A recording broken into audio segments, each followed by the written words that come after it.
2, 1. Ladies and gentlemen, please welcome our host, Her Majesty, Whoopi Goldberg. Good evening, loyal subjects. I am the African Queen.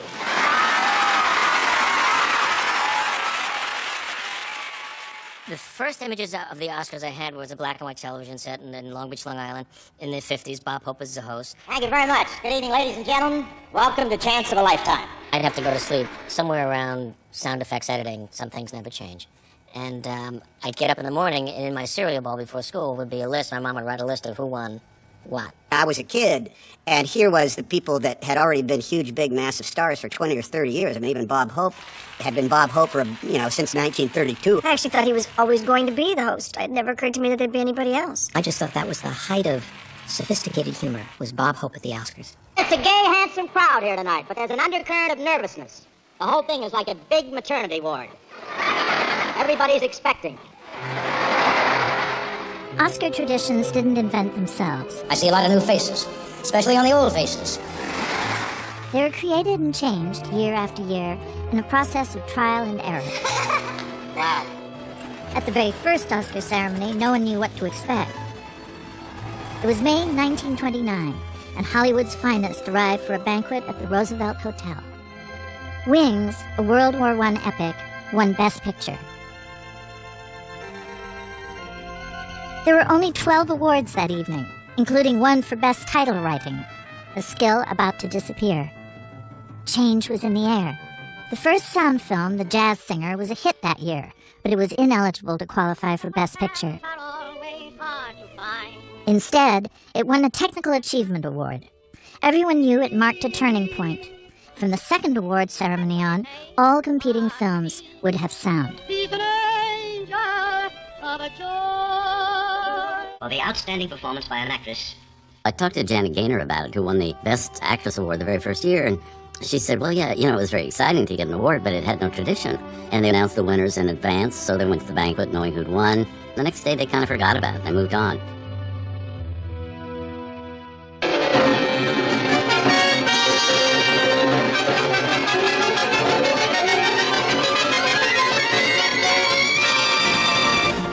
Good morning, I'm Bob Ramey, President of the Academy. We're here to unveil our nominees for the 70th Annual Academy Awards. When the nominations are going to be announced, it's early in the morning, and the whole city is awake, tuned in to their TV or their radio to hear who's nominated. I thought, how am I going to sleep until 5:35 tomorrow morning when the announcements are made? So I went out with some friends, we went to a sushi bar, and we drank a lot of sake. And I thought, this will help me sleep. And I went home. I was in bed by midnight. I woke up at 12:52, 1:37, 2:19, 2:42, 3:18, 3:25, 4:02. 4:30, I just got up. This is ridiculous. I'm not sleeping. Turned on the TV and I was listening, and they said my name, like 3 times. George Clooney. George Clooney. George Clooney. I just sat there in front of the TV going, I can't believe I it. saw my face on TV. Jason Reitman for Juno. There's a picture of me directing. And I realized in that moment that I had been nominated for an Academy Award. I grew up on the south side of Chicago, Inglewood area. And where I come from, Jennifer Hudson in Dreamgirls. I didn't expect to hear my name. Like, did they just say my name? I was on an Indian reservation, a Shoshone reservation in, I think in Utah, when I got word that I'd been nominated. Benicio del Toro in Traffic. You get nominated and you go in that carousel, it's like a drug. It's like some painkiller. When it happened, the world explodes. You're excited. I mean, I certainly was. I never thought anything like that could ever happen. But then the crush that comes to you from everybody you know all around the world. It's your bar mitzvah times a million. Yeah. I went to the beach for the day. And then at the end of the day, I came home and I opened the door to my apartment and the whole room was filled with flowers. So I knew I'd been nominated. From the beginning, the Academy Awards were about more than just winning an Oscar. 2 of the founding members, actors Douglas Fairbanks and Mary Pickford, were looking toward the future. They wanted the Academy of Motion Picture Arts and Sciences to promote the finest possible movies. They were people who thought they were working on a serious art form, and their main motive was to get the word out that it has earned the right to be regarded along with the other arts that have been studied for centuries. Nickelodeon viewing arcades grew into movie palaces. Actors became movie stars, a new kind of celebrity. And the public couldn't get enough of them. Every day, people arrived in Hollywood with big dreams of being in the movies. All the hard work of just saying, I'm going to stay in Los Angeles, I'm going to do 10 auditions today, I'm going to get rejected on 9.7 of them, I'm going to drive home, I'm going to get up tomorrow, and I'm going to go to acting class, and I'm just going to, do this little job here so I can get a little bit of money. And then one day, boom, you get a little job, then you get another little job, and suddenly you another bigger job, and then suddenly you're like, we like what you do.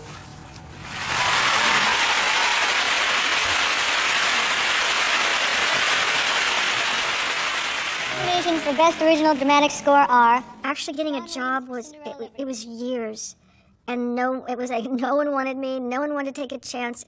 I didn't even get the opportunity to do auditions. And Marvin Hamlisch for The Way We Were. Who? Hamlisch? Hamlisch. Sorry about that, Marvin. People had said that, that I wasn't a serious actress, and that I was a crazy dresser, and I dated younger men, and I just wasn't serious.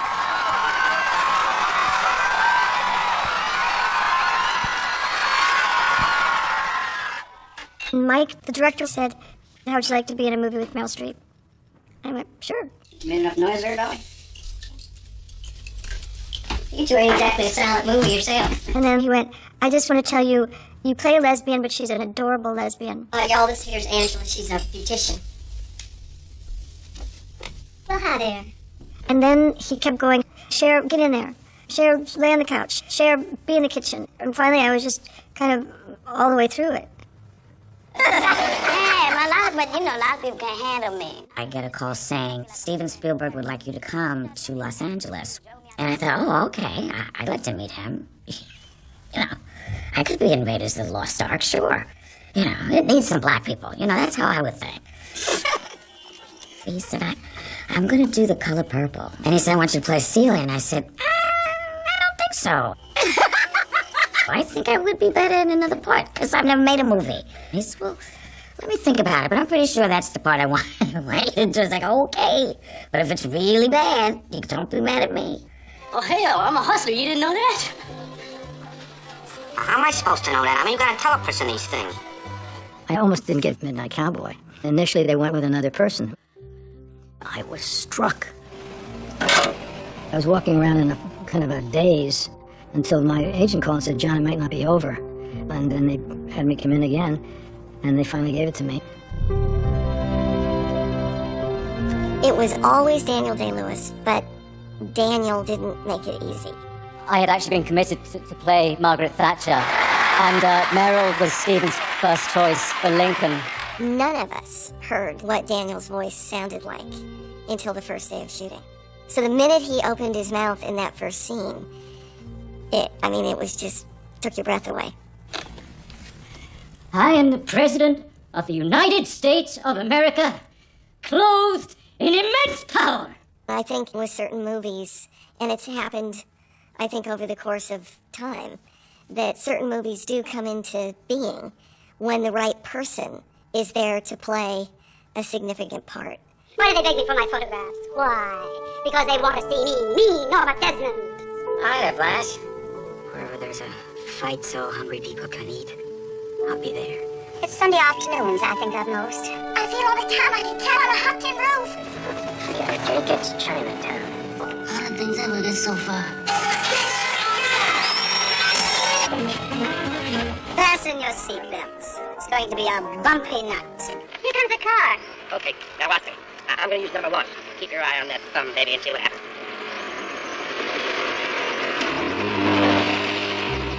Clark Gable didn't want to make it happen one night, but in the 1930s, actors took the roles their studios gave them. His co-star, Claudette Colbert, wasn't thrilled to be in the movie either. The only person who wanted to make the movie was director Frank Capra. That was the backdrop for the 7th Academy Awards. The filmmaking community suspected that some dirty dealing was going on because Bette Davis didn't show up on the nominees list for Best Actress. And one of the people who was most cynical was Claudette Colbert. What difference does it make? She did not think she was going to win. So while the ceremony was going on, she was boarding a train to go back to New York. She did win, and they had to send somebody to get her off the train. She showed up, all fluttery, and accepted her Oscar and went back to the train, which had been held for her. It Happened One Night ended up winning Oscars in all the top categories. Best Picture, Best Screenplay, Best Director, Best Actress, and Clark Gable for Best Actor. I do want to take this opportunity of expressing my thanks and sincere gratitude to Mr. Frank Capra, the director of It Happened One Night, and Miss Claudette Colbert, who was gracious enough to co-star with me in that same picture. Thank you. For years, the Academy gave newspapers the names of Oscar winners early. 1940 was a banner year for Oscar. All 10 nominated films would become classics. The LA Times jumped the gun and published the list of winners prematurely. The Academy was furious, and from then on, Price Waterhouse has delivered Oscar results in sealed envelopes to be opened only on stage. These votes are all tabulated by Price and Waterhouse. They're counted in a sealed room. Then a secretary types them out, and she is taken out and shot, and here we are. I'd like to introduce you to Mr. Bill Miller of Price Waterhouse and Company, the guardian of Oscar secrets. Mr. Bill Miller of Price Waterhouse. Mr. Miller is a representative of Price Waterhouse. I'm Bill Miller of Price Waterhouse. No, I didn't know that, by George. Have the envelope. And the envelope, please. May I have the envelope, please? The envelope, please.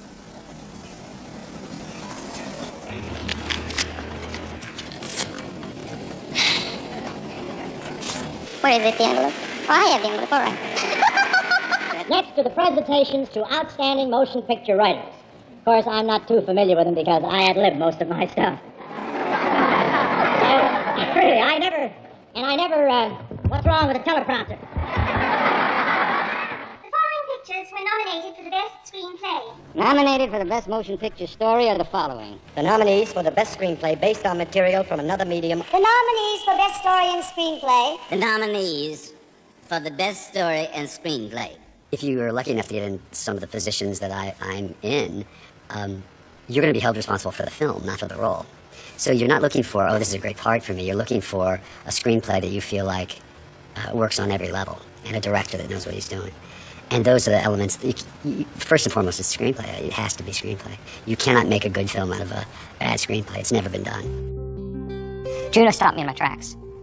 I'd never read anything like it. It was so innovative in its language, but also in its structural devices, in the decisions the characters made, in its point of view on every character. I'm pregnant. I remember I asked Diablo Cody, how did you figure out how to write a screenplay? She said, I bought the published script of Ghost World and realized the character and the dialogue go in the middle and the action goes on the left. Who's the father, Juno? It's Polly Bleeker. Polly Bleeker? What? I didn't think he had it in him. I know, right? And she said, I wrote it in the McDonald's section of a Target on my 15-minute breaks from my job at an advertising agency.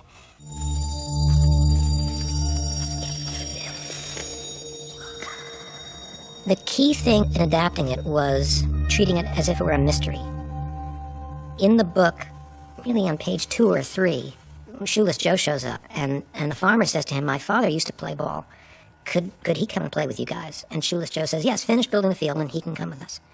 So 2/3 of the way through the book, the father shows up, a surprise to neither the farmer nor to the reader. What I did was move that to the end and made it a surprise. God. It's my father.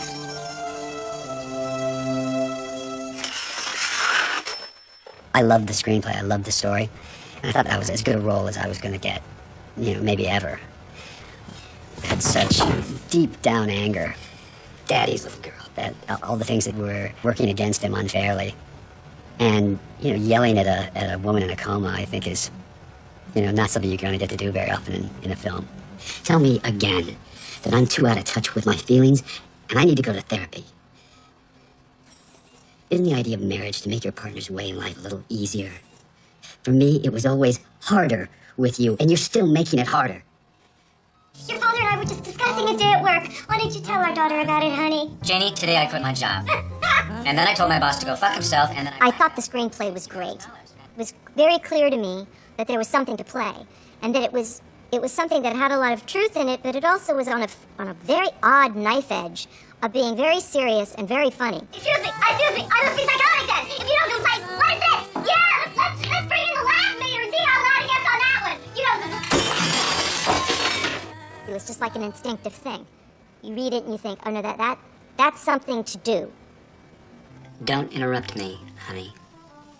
The Oscar goes to Alan Ball for American Beauty. The Oscar goes to King's Speech, David Simon. I believe I am the oldest person to win this particular award. My father always said to me, I would be a late bloomer. We're just really two young guys who were fortunate enough to be involved with a lot of great people whom it's coming upon us to... There's no way we're doing this in less than 20 seconds. Upon whom it's incumbent of us to thank Robin Williams, who delivered some great lines, Minnie Driver, my brother Casey, who's brilliant in the movie, Cole Hauser, my mother, and Matt's mother, the most beautiful women here. My dad right over there. Chris Moore produced the movie, and Patrick White's the best agent in Hollywood. Yeah, Patrick White! And Cuba Gooding for showing us how to give our acceptance speech. And all our friends in Kate, and everybody back in Boston watching us tonight. And thank you so much, the city of Boston, and God, I know we're forgetting somebody. Whoever we forgot, we love you. We love you. Thank you so much. Diablo Cody.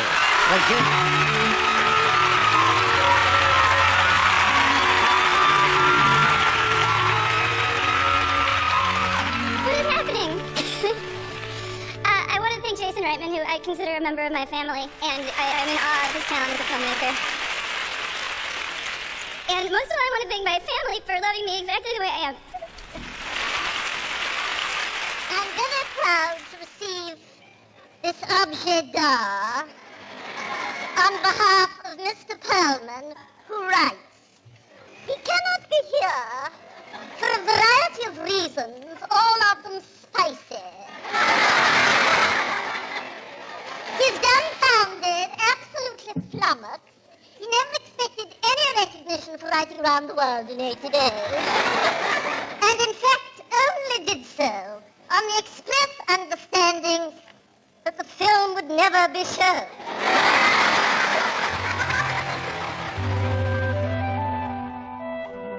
During the Academy's early years, its most powerful members were the studio heads. The Academy was not founded to give awards. It was really founded to step in and keep unions from coming into Hollywood. The studio executives hated unions, but as the Great Depression wore on, actors, writers, and directors began organizing, just as the technical workers had. And the Academy got caught in the middle.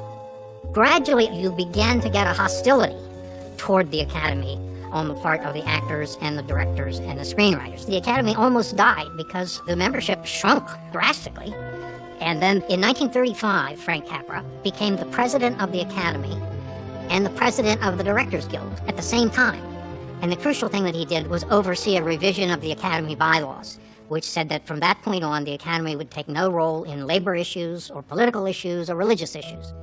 Instead, its focus turned to awarding and preserving great movies and recognizing the people who made them. And the winner? Hamlet. The winner, All the King's Men. And the winner is Burt Lancaster. Humphrey Bogart.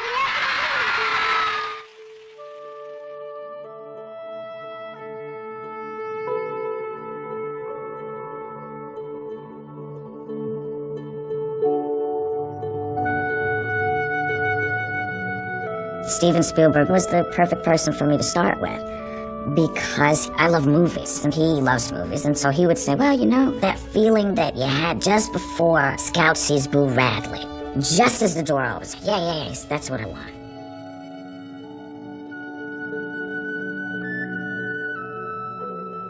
So that I could do, I understood it. Anytime I see actors that are nominated, I just think about their work.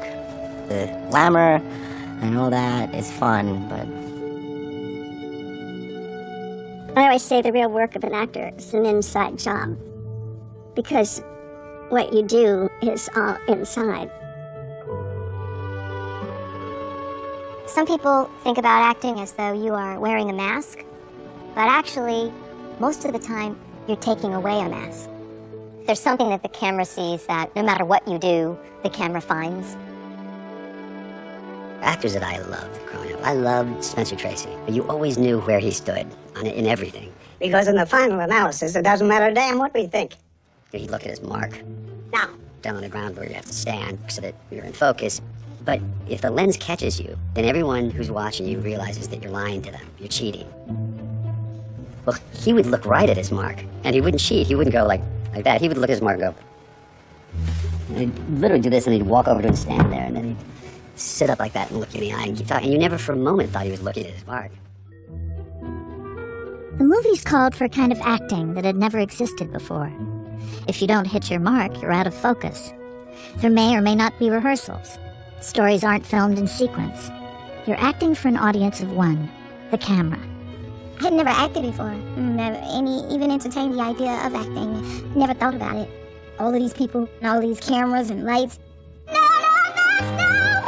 Bill Condon, the director, took every inch of me out of me.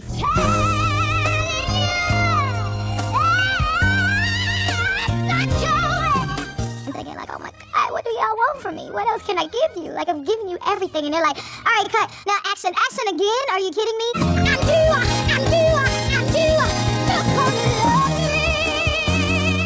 One day I saw this man going to work. When I rapped, he was going back to work. I'm like, this is the same man going back to work. Oh my God, that's how long I was on this set. The nominees for Best Performance by an Actress in a Supporting Role are Faye Baker in The Children's Hour, Rita Moreno in West Side Story, Judy Garland in Judgment at Nuremberg. What else do you admit to? What else? Nothing. There was nothing like you were trying to make it sound. What else? There was nothing. Stop it! my mom, she only gave me one acting lesson. I showed her the script. I said, can you help me with this? I don't think I'm very good.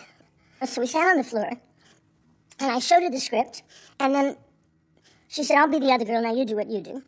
And I did it. And she said, all right, now let's do that again. And she gave me all these other thoughts and lines to say. Then we'd go back, and she said, now think that, and then say the line. I'll see you. She said, yeah, you're gonna be good. Liza Minnelli.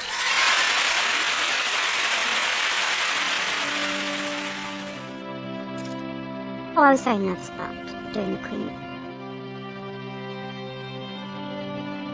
I watched quite a lot of film. Obviously, you read history, but I started looking at the portraits of Elizabeth, and that's what's very interesting because there's as much of the artist in the portrait as there is of the person themselves. That sort of suddenly liberated me, because I thought, I don't have to be the Queen, I have to be my perception of the Queen. Which was sort of what I did. When I find that key in a character, it's very empowering. What are you doing in this car, Queen? I have a ticket. In Gandhi, the moment that he's racially abused and thrown off a train, I realized that he converted a moment of supreme indignation, possibly anger, possibly even rage, into a process of pure intelligence that freed a whole nation. We must defy the British.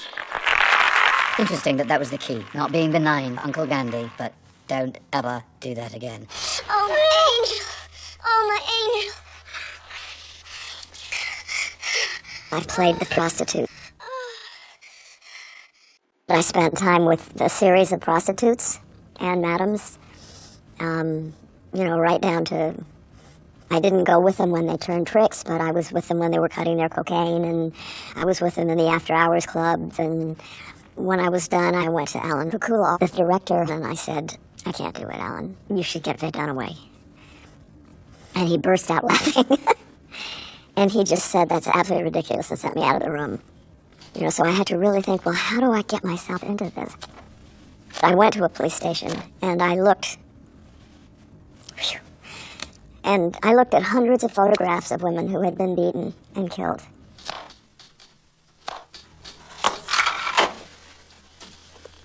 I don't consider myself a terrible man. No more than others. Well, a few weeks later, we were shooting the last scene, and I decided I wasn't going to plan or prepare or anything. I just was going to sit there. Obviously, I would not be telling you these things if my intentions weren't honorable. It slowly dawned on her that he was the one that killed her friend.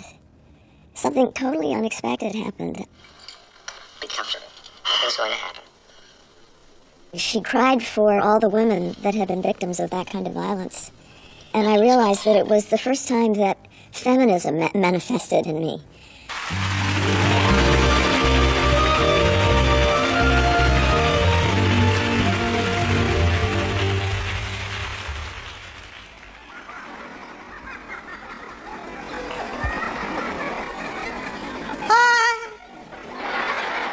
I'm here tonight to explain why no black people will ever be nominated for anything.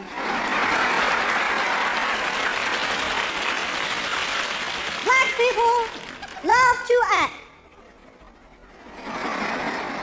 We can cry at the drop of a hat. Or laugh. These are some of the things black people can do. You ain't got no more manners than a steelhead. After me, Miss Ellen, I'm late with you. Miss Scarlett, come on in the house.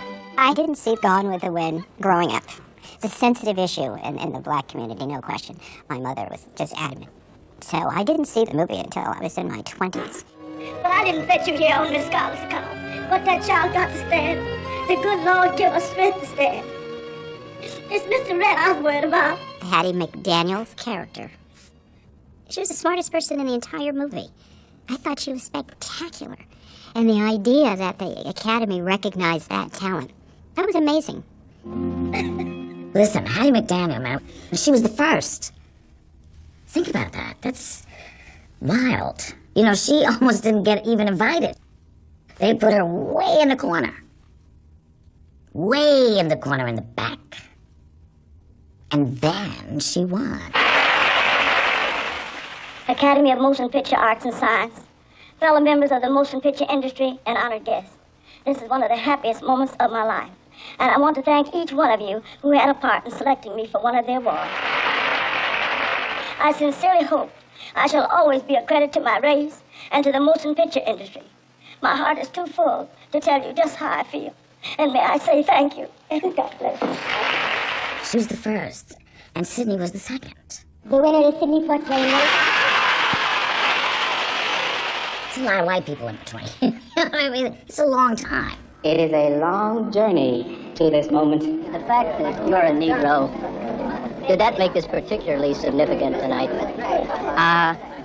You're gonna have to let me mull that one for a while. It's a very interesting question, and I would prefer not to answer it in my present anxiety. I'd rather be much more collected to deal with such a delicate question. And then came Lou Gossett, and then Denzel, and then me. Whoopi Goldberg. I come from New York. As a little kid, I lived in the projects. And you're the people I watched. You're the people made me want to be an actor. I'm so proud to be here. I'm proud to be an actor. And I'm going to keep on acting. And thank you so much. It was a short list. And the Oscar goes to Halle Berry, most of all. The handing out of Oscars or the Oscar show through the years has shown social change. You know, I know for some maybe not fast enough, but it has definitely moved in that direction.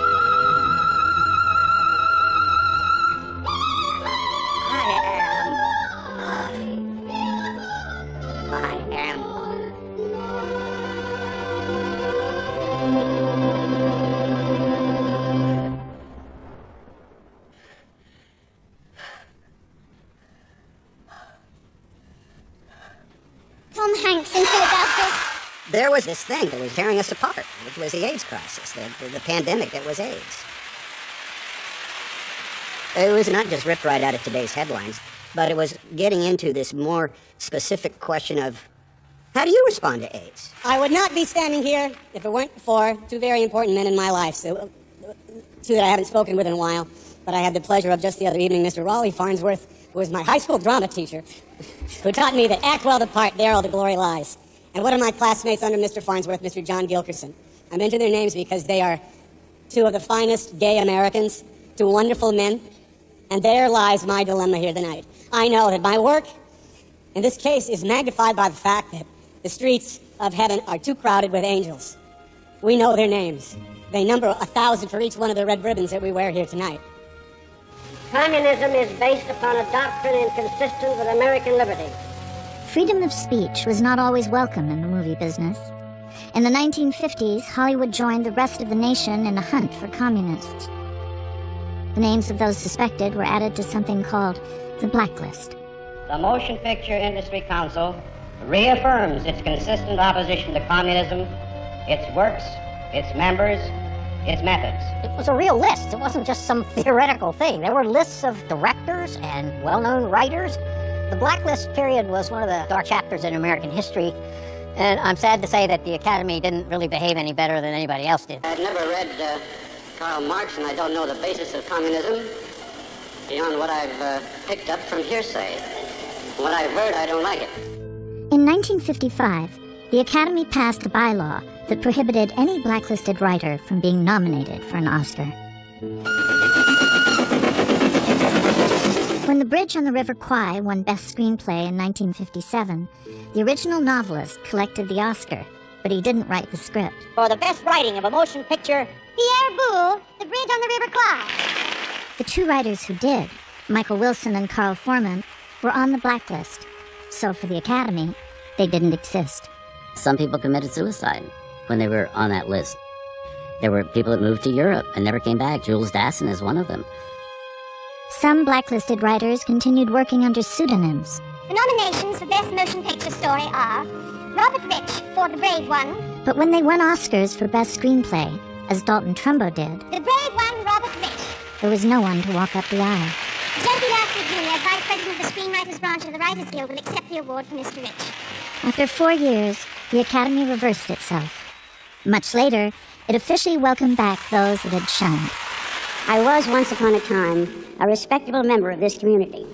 Respectable didn't necessarily mean more than I took a daily bath when I was sober, didn't spit except when I meant to, and mispronounced a few words of fancy French.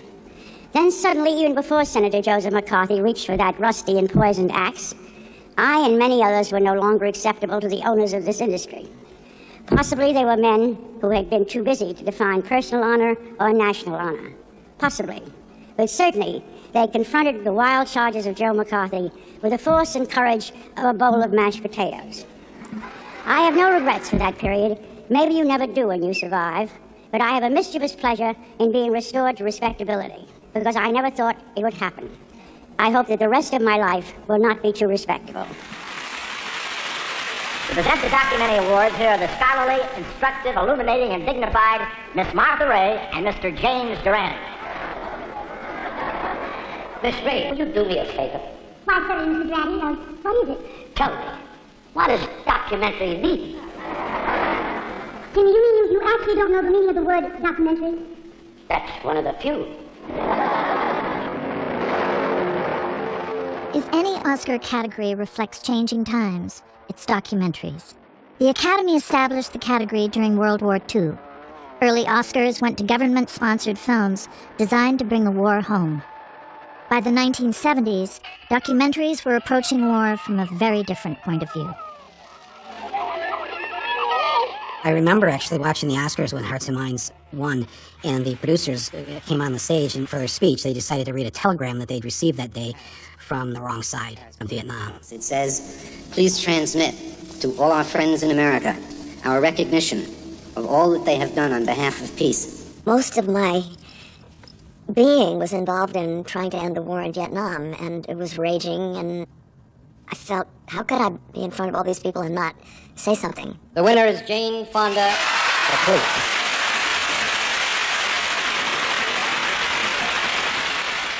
Thank you.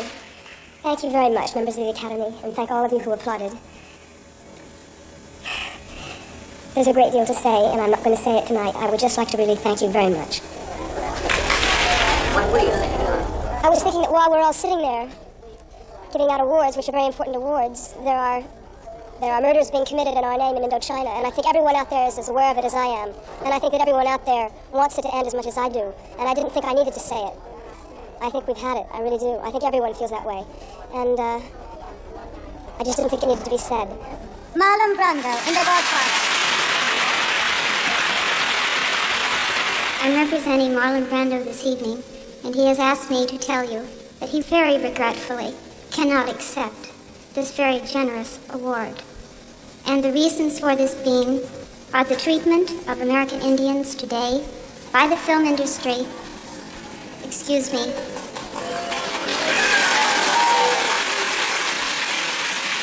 I do not think that this Academy Awards evening was in an appropriate place, but of course I speak only as an American Indian. I cannot answer for the conscience of America. No, you're not going to get me to say anything against this. You know, this is our only chance to contact the public as an industry. Now, don't try to get me to say something against it. Go get Brando. And the Oscar goes to... Bowling for Columbine. I remember climbing up the stairs to the stage, and it was like I had Gollum in my head, you know, from Lord of the Rings, you know, where like one voice is going, "Precious Oscar, be nice, don't start any trouble, just thank your agent and your stylist and leave the stage." And the other voice is going, no, you have a responsibility, there's a war going on, you must say something. I've invited my fellow documentary nominees on the stage because we like nonfiction. We like nonfiction, and we live in fictitious times. We live in a time where we have fictitious election results that elects a fictitious president. We live in a time where we have a man sending us to war for fictitious reasons, whether it's the fictition of duct tape or the fictitious of orange alerts. We are against this war, Mr. Bush. Shame on you, Mr. Bush. Shame on you. And any time you've got the pulse of 66 against you, your time is up. And walk off the stage, and one of the stagehands comes right up in my ear. I thought he was going to hit me. Comes right up in my ear, and he screams, "Asshole!" Oh, it was so sweet backstage. You should see it. The Teamsters are helping Michael Moore into the trunk of his limo. Before we begin tonight, ladies and gentlemen, I would like to say for the record that I am in favor of using more American Indians and other minorities in motion pictures. I am against polluting the oceans of the world. I am for every nationality having its own homeland. I'm against whacking baby seals on the head, and I'm for saving the whales. The host's job is to be really funny in the beginning and hope that something happens that you can capitalize on. You have to be on your feet. You got to know what you're doing. You got to be able to move stuff. You have to be very fluid. You have to be able to deal with live television. And it's not easy. This giant of the film business is with us tonight. He's 100 years old. Please give a warm welcome to Mr. Hal Roach. I introduced him. He was just supposed to get up and wave. Instead, he started talking. And there was no mic. And from the stage, it was like, and then, you know, and babe, and then I remember we had spanking and fucking and little paper dolls were like. And I remember the lines going through my mind. And then one hit and just stuck. Boom. I think that's fitting because Mr. Roach started in silent films. You have to be that good to do this job. You have to be that good. From Hollywood, RCA and RCA Victor proudly present. Isn't it exciting to know that a lot of these glamorous stars are going to be in your homes tonight? All over America, housewives are turning to their husbands and saying, "Put on your shirt, Joan Crawford is coming." From the Academy's beginning, the studios had been footing the bill for Hollywood's star-studded awards ceremony. But in the 1950s, a new funding source appeared: television. Television, that's where movies go when they die. In 1953, NBC offered $100,000 for broadcast rights, and the Academy never looked back.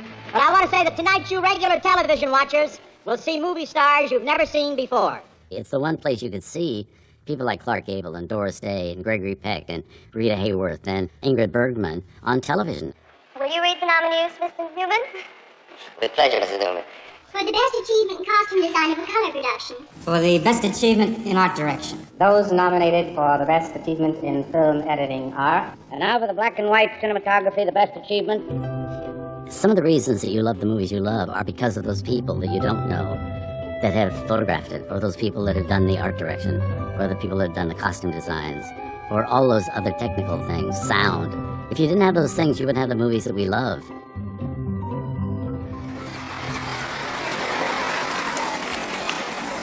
I'm Steve Martin. I'm here to present the award for special visual effects. Part of the craft of making films is to communicate ideas visually. In Benjamin Button, there was this train station, and David Fincher, the director, said, could we put shards of light in it? The idea is to create an environment that is part of your story. For the best achievement in sound. Sound. As you know, in movies, art, movie. Sound effects create the illusion of pain. The term sound design is something that came up in the era right during and after when Star Wars in 1977 came out, or the voice of Chewbacca. I found a trained bear. They had not fed the bear that day, so if we teased poor little Pooh, that was the name of the bear, with toast and milk, the bear would cry out. Take the ones that sounded cute and set those aside, take the ones that sounded angry and put them this way, and you could then cut them together and make little sentences out of them. Of all the tools an actor has in creating the perfect look for a part, none is more important than the skillful use of makeup. Makeup artists are the magicians of the movie industry, transforming actors and actresses into gods and goddesses of perfect appearance. The makeup artist's commitment to excellence is all-consuming, and we would not be who we are without them.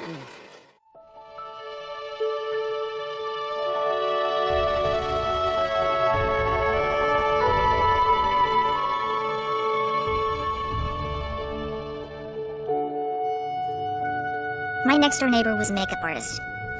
Every Halloween, I always wanted to be a witch or a goblin or some horrible thing. And every year he would make me up and I would look at him and say, oh, Mr. Latito, I want to do what you do when I grow up. Anya, hi. Could you make me a woman?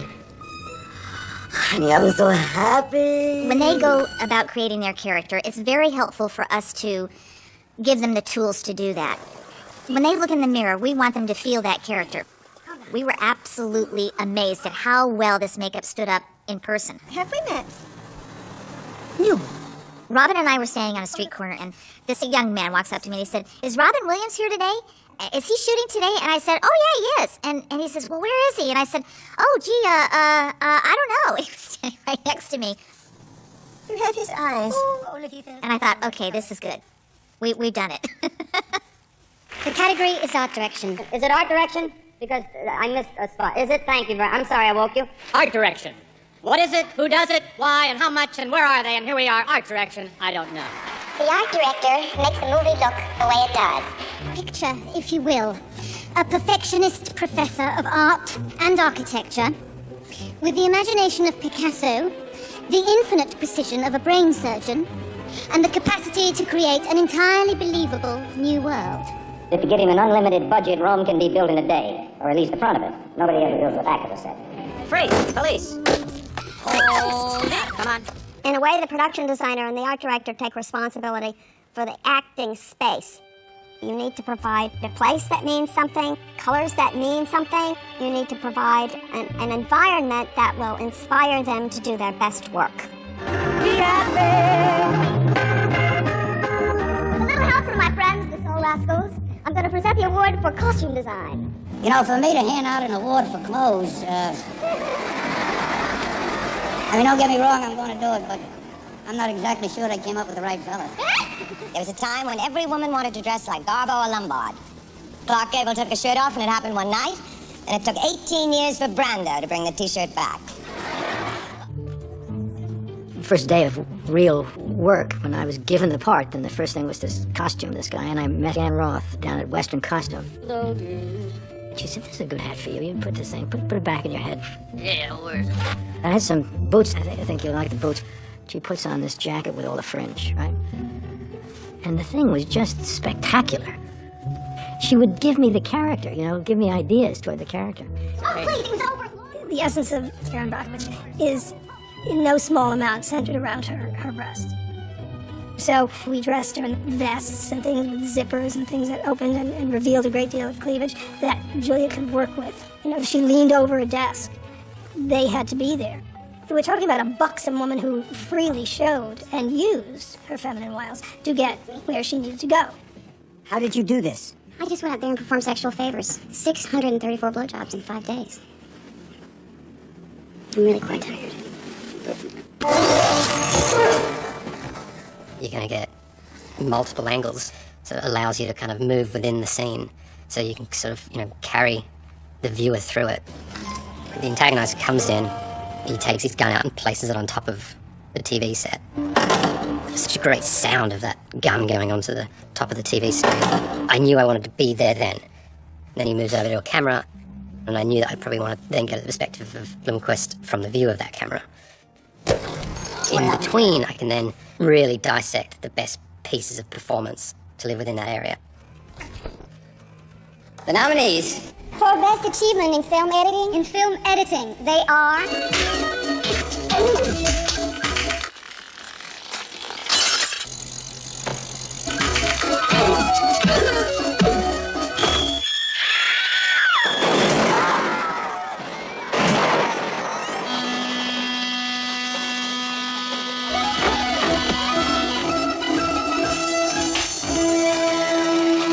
Best example that I can think of for music radically shifting the scene is the opening of The Social Network. We tried everything from Metallica to Elvis Costello, and it felt almost like a John Hughes film. You're an asshole. When we got Trent Atticus's music, it was not just a different scene, it was a different movie. As much as he was in a busy place with loads of people around him, he was alone. It became the template of the movie. For Best Original Score. Trent Reznor and Atticus Ross. The winner is Alan Copland for the Eric. Alfred Newman.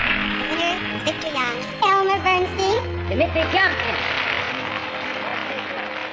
Alec King, Johann Brahms, Johann Strauss, Richard Strauss, Beethoven, Mozart, George Gershwin, Jerome Kern, Wagner, Tchaikovsky, Rimsky-Korsakov.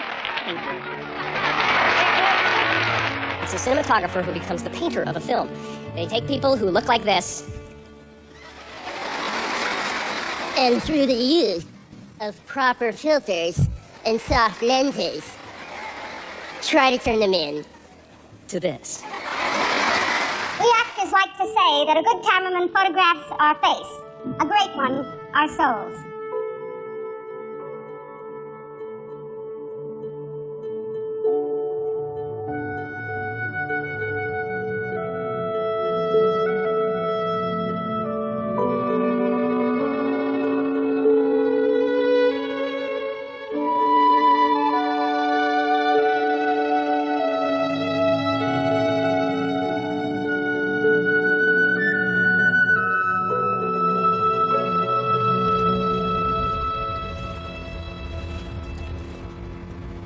If you think of Saving Private Ryan, all the glossy, technically perfect imagery was thrown away for the sake of creating images that would make the audience feel like they're right there on the beach of Normandy.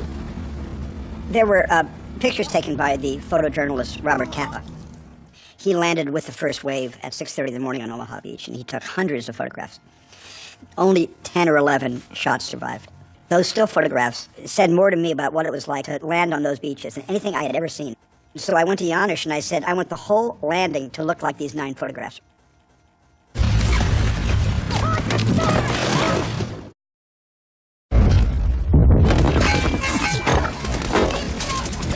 It wasn't like a series of shot lists. I don't think Steven did storyboards on it.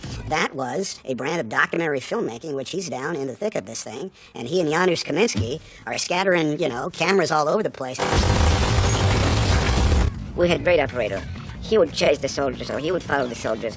He would fall down on the ground, get up, get some blood on the lens, get some dirt on the lens. Movies are very rarely utter and complete total chaos captured by the cameraman. that landing, for me, was sheer and total chaos.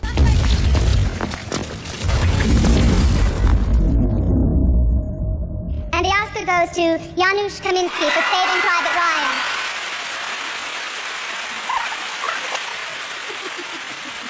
In recognition of their steadily growing importance in the motion picture arts, the Academy has added a new category this year, honoring animated feature films.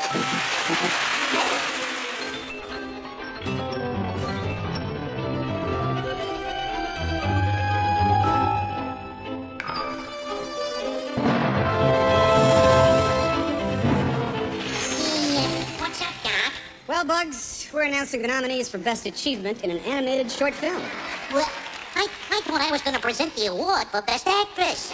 Now, I hate when people go on TV and tell you how hard it is to do animations. Like, oh, Jay, it's such hard work. It's so hard doing animation, getting into character. No. UPS is hard work, okay? Stripping wood is hard work. I've done some animation, and here's how easy it is. It's the easiest job in the world. I go in a booth, and I go, what's the line? And the guy goes, it's time to go to the store. And then I go, it's time to go to the store. Well, what's the next line? He goes, well, it's getting dark outside. It's getting dark outside. And then they give me $1 million.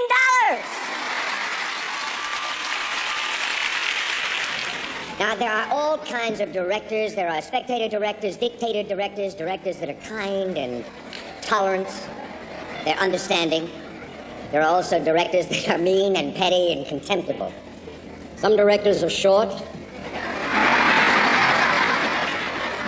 and some are tall. Some are old and some are young. There are directors who know everything about human behavior and nothing about the camera. There are directors who know camera angles, camera lenses, camera sprockets, and depth of focus, but who are totally ignorant of the human condition. We have all of these directors with us tonight. The director is the captain of the ship. The director's a dictator. I prefer it if they're competent. That's always nice. Move it a little bit that way. There we go. Only because you're, yeah. There's the actor-director. Must be very hard. It must be like making love to Sybil. It's like, it's good for me, not for me. Okay. There's the writer-director, who if he goes on strike, who stays? I don't know. If he fires him, does he have to file a grievance? I can't. Oh, too late. Okay. These are the writer, director, producer, one of the few creatures on the planet who can blow smoke up his own ass. As a 6-year-old, I probably thought my father was some sort of magician. I just knew that when I showed up at his workplace, incredible things happened. My father is Ivan Reitman, the director of Ghostbusters. I'll always be the director of Ghostbusters, and I'll always be the son of the guy who directed Ghostbusters. My father said to me, you're making a movie about an important time. There's this recession, and there's not going to be that many movies that speak to it accurately. You have to find ways to work that into your film in an honest way. This will be your last week of employment at this company. We put an ad out in the Help Wanted section saying we're making a documentary about job loss. We'd say, all right, we'd like to try a little role play. We're going to fire you. Why me? What am I supposed to do now? How's your family? They sleeping well at night? They would get angry. They would cry. They would start saying real things. Going Chuck E. Cheese this weekend or something? Not me. It was heartbreaking. No, my kids, we're not going to do anything.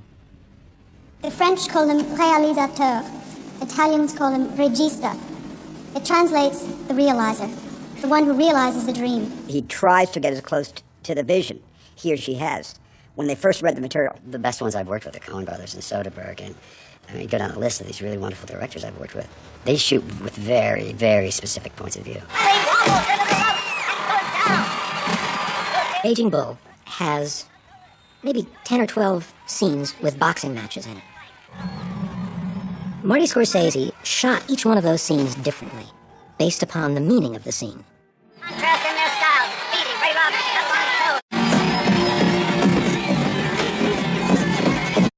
The scene in which LaMotta is supposed to throw the fight, and in fact is trying to lose for a while.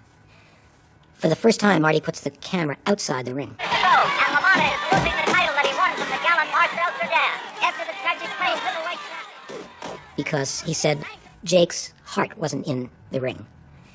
At the moment in the fight when LaMotta says, screw this, I'm gonna beat this guy, the camera flies through the ropes into the ring. Every one of those scenes is shot differently, based upon the meaning of the scene to the story. Those nominated for Best Achievement in Directing are... The nominees for achievement in directing are... The nominees for achievement in directing are... Now, the nominees for achievement in directing are... Here are the nominees for achievement in directing. Steven Spielberg for Close Encounters. Steven Spielberg for Raiders of the Lost Ark. Steven Spielberg for E.T. the Extraterrestrial. Steven Spielberg. Steven Spielberg. Steven Spielberg. The winner is... Woody Allen for Annie Hall. Warren Beatty for Richard Attenborough for Gandalf.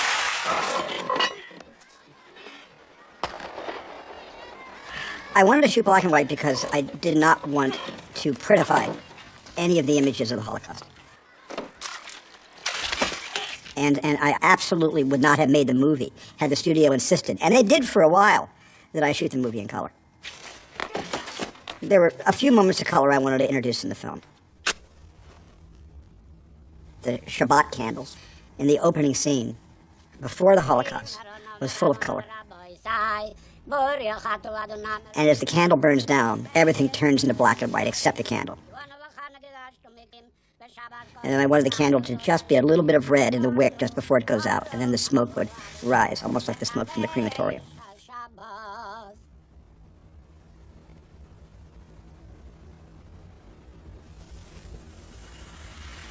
The Oscar goes to Steven Spielberg for Schindler's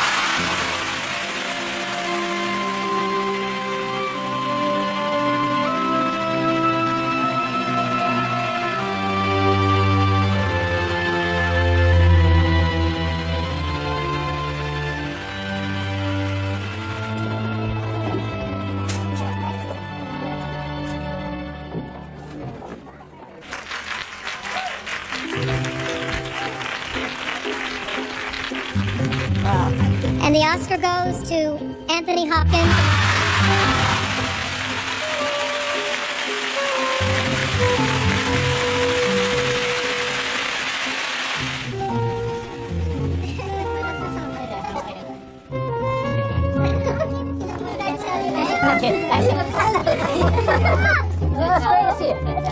My God. Great to meet you. All right, gentlemen, fire away. If the answer would be Theo Font, what would be the question? Vous êtes très ému ce soir, vous êtes heureux que ce film ait eu tous ces Oscars? What is the thing you love most in your life? ¿Qué es la cosa que más haces tuya? Privacy. La privación. That hit me right on the nose. What's the thing you wish to have most in your life? Privacy. Not particularly. You want to say something in Spanish? I think last year. I don't speak Spanish. How do you feel? How do I feel? Fine. How are you? I don't know what I'm doing here. I didn't win anything. The thing I always love is the stuff that just happens backstage. I remember sitting in the green room with Sophia Loren, who was quite fabulous. Nicolas Cage and Jim Carrey came over. I introduced them, and she was very charming. Couldn't have been more charming. And they were just standing there, and they just had nothing much to say. And so they said goodbye, and then they turned and they walked away. Jim Carrey turned to Nick and said, "Oh, you impressed the hell out of her." I'm walking backstage to get to the other side of the stage, and who do I see coming toward me? My Fred is there.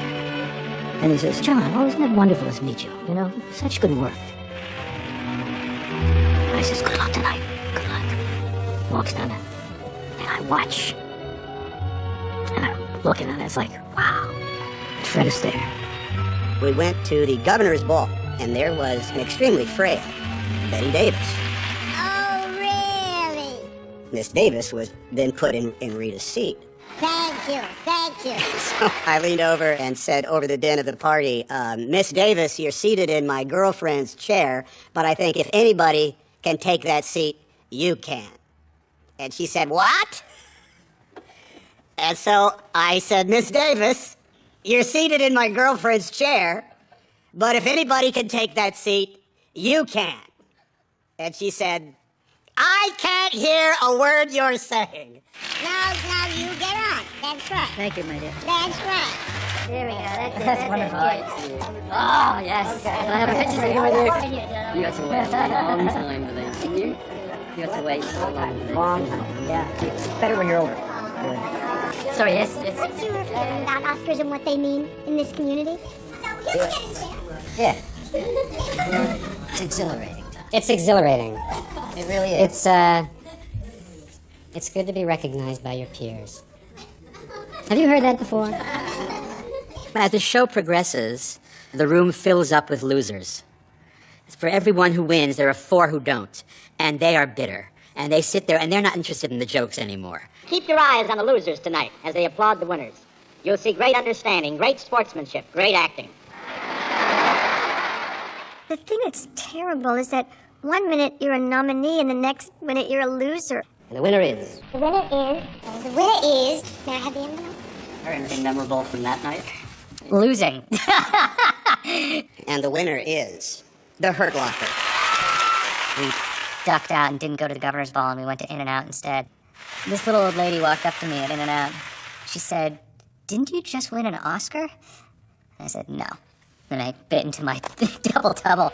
And the Oscar goes to... Just the fact I was sitting in that room with those people, wearing that gorgeous dress that had been specially made just for me. I felt I'd won. I didn't feel I needed any more than that. People go, oh, it's just enough to be nominated, which is all well and good in the beginning. And the winner is Linda Hunt. The nominees: Ken Chase for The Color Purple. Whoopi Goldberg in The Color Purple. Margaret Avery in The Color Purple. The Color Purple was given 11 nominations. The Color Purple for The Color Purple. For The Color Purple. And then each time the movie was called, we didn't win. So that's a tough evening to sit through. I could feel this hunger and grasping in me that I didn't like. Jenna Millens was nominated the same year that Alice doesn't live here anymore. Hey, what time is it? Because I'm late for my paper school and I don't know what time it is school. Hey, you've got a watch on. Will you tell me the time? That's an Academy Award winning part. Well, she should have won an award for that. Not my award, but... And the winner is Ellen Burstyn in Alice Doesn't Live Here Anymore. You're caught in this terrible squish between a really heavy dose of vanity and pride and arrogance on one side, and then a really heavy dose of humility and insecurity on the other, and you're sort of squished in the middle. Dustin Hoffman.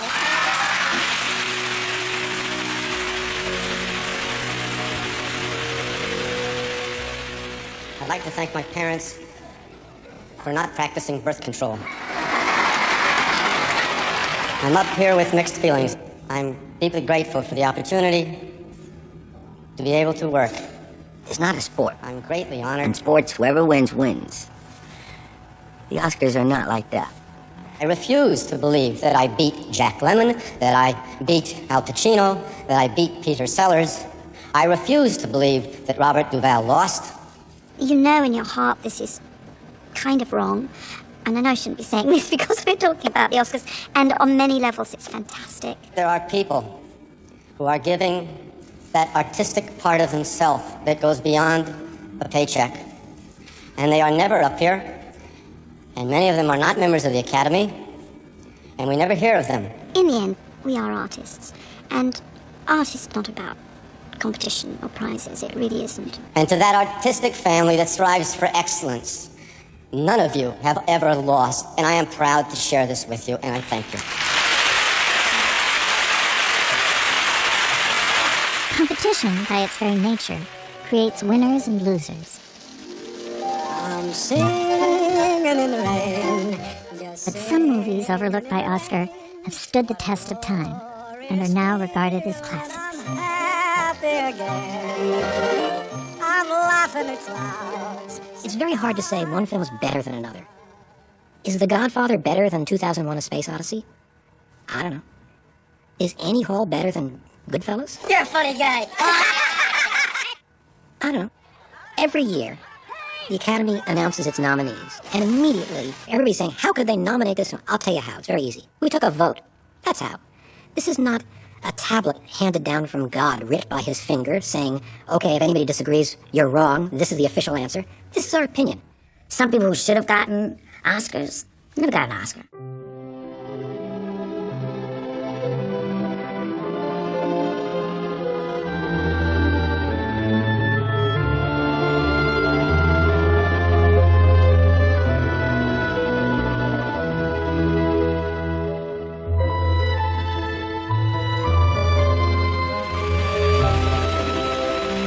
For a lifetime of work, or sometimes for work too long unrewarded, the Academy offers the honorary Oscar.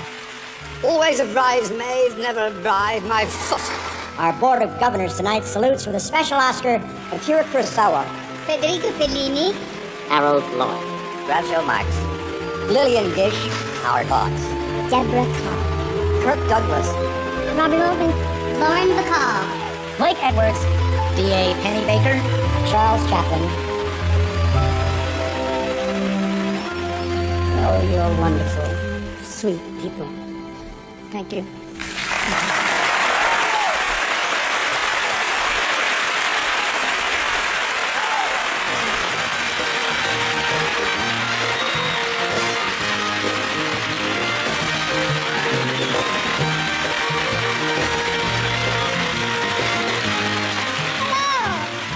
I guess you didn't think it was possible for anyone to overdress for this affair.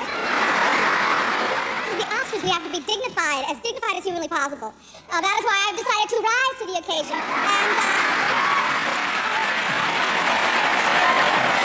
how do you like it so far, kids? My heart. I feel so happy. But I want to thank all the members of the Academy who did not vote for me. Hello, gorgeous. I can't tell you how encouraging a thing like this is. It's much heavier than I imagined. I wish I had something to say, and I can't remember what I was going to say for the life of me. But I do remember feeling completely overwhelmed by the fact that Jack Lemmon, Peter O'Toole, Dustin Hoffman, and Paul Newman were my fellow nominees. 5 outstanding performances, and the winner is... I remember turning to my ex-wife and saying, "Are you ready to applaud Paul?" Ben Kingsley and Gandhi.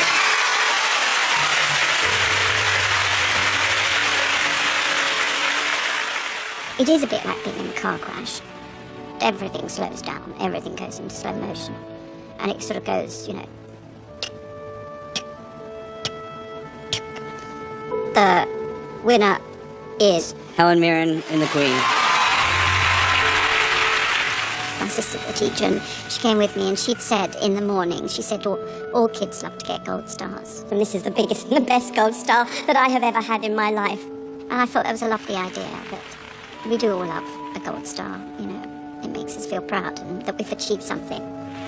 There's a couple family members that were kind of like skeptical with my acting. And when the nomination happened, I don't know, I almost felt like I had gotten a diploma of something. Benicio del Toro.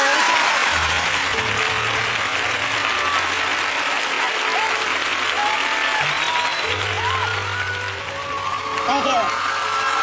Thank you. The 5 nominees for Best Performance by an Actor in a Leading Role are... My father had made some of the greatest movies, and he'd never won.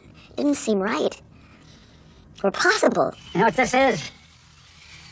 University of Pennsylvania Diving Finals 1921, second place. I was nominated for Best Supporting Actor. Dad was nominated for Best Actor. Catherine was nominated for Best Female Actor. I didn't win, and the 2 of them did. The winner is Katharine Hepburn and William Hahn. Henry Fonda.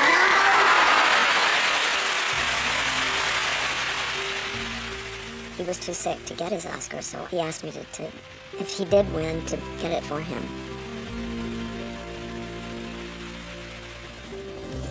Oh, Dad, I'm so happy and proud for you. That was one of the happiest moments of my life. We all went over to his house and presented the Oscar to him.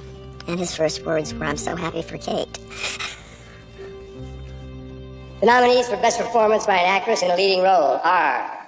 Last night never happened, and I'm gonna marry him, and you and I are gonna take this to I can't do that. Why not? I'm in love with you.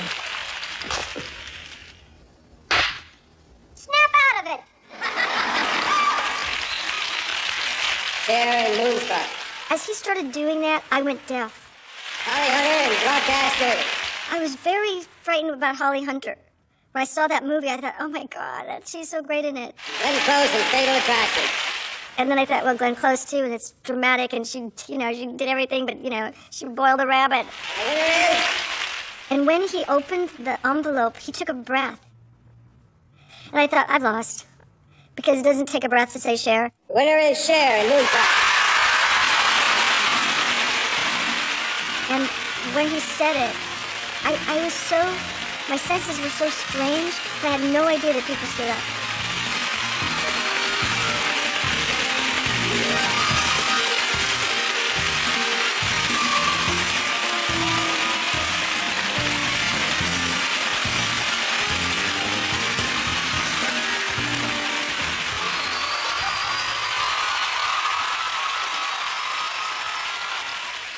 It was just crazy. I was really kind of not in my right mind. My senses were failing me.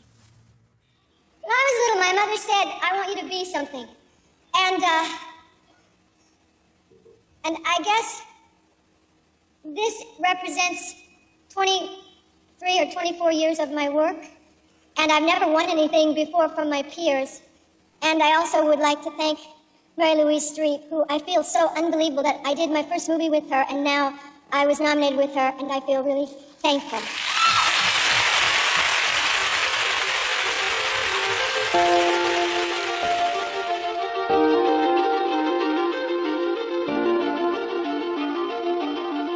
For Best Picture of the Year. For the Best Picture of 1961. For the Best Picture of the Year. May I have the envelope, please? Zooby-dooby-doo. Oh, I said that. Winner? On a waterfront. From Here to Eternity. Around the world,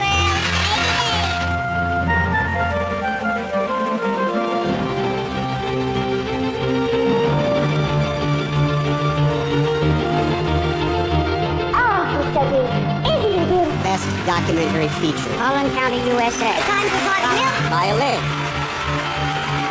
The Departed. Ordinary people. Chicago.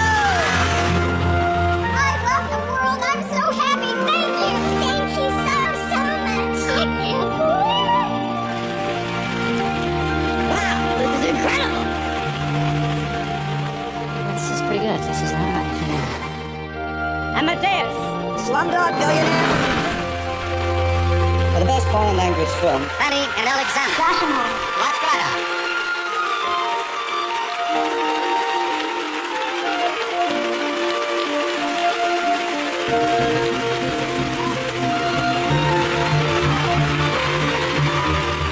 It was an amazing night. And I got home, it was probably 3 or 4 in the morning. I got up at 7, threw on a pair of jeans and a t-shirt, a pair of sneakers, went back to work. And I'm sitting on this dusty, dark, old soundstage with stale coffee and bad donuts, and I thought, this is Hollywood. Last night wasn't Hollywood. Last night is what people outside the business think of as Hollywood. But that's the one night of the year that we all get dressed up and put on a show. The sitting on this dusty old stage, doing the drudgery of filmmaking, is Hollywood. It's a lot of people working very hard and very unglamorous things for a long time with a tremendous risk of failure. And that's Hollywood.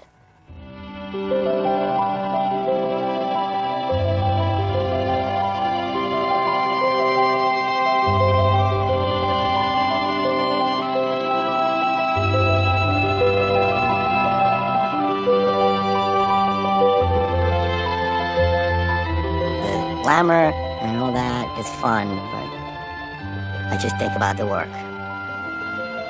Where do you keep your Oscar? Right here.